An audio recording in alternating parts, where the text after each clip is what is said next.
Vamos a empezar. ¿Estás lista? Aquí hay algunas sílabas. Cuando yo señale una sílaba, tú vas a leerla en voz alta. Practiquemos. Esta sílaba es des. Tu turno. ¿Cómo se dice? Des. Así es, esta sílaba es des. Dime todas las sílabas que puedas. Cuando yo diga comienza, empieza aquí y sigue a través de la página. Lee cada sílaba a medida que la señales. Si encuentras una sílaba que no conoces, yo te la diré. Pon tu dedo en la primera sílaba. So. ¿Lista? Empieza. So.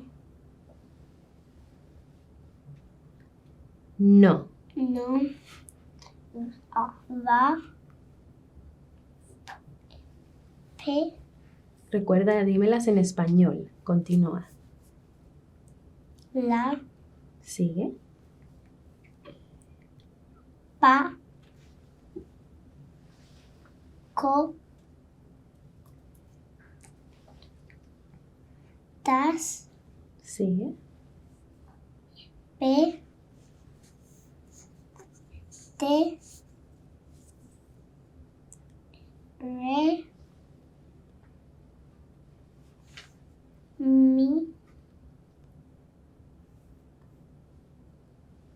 Ca.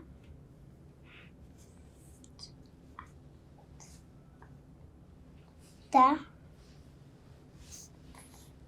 Ve. Muy bien, vamos a parar ahí. Muy buen trabajo, Luna.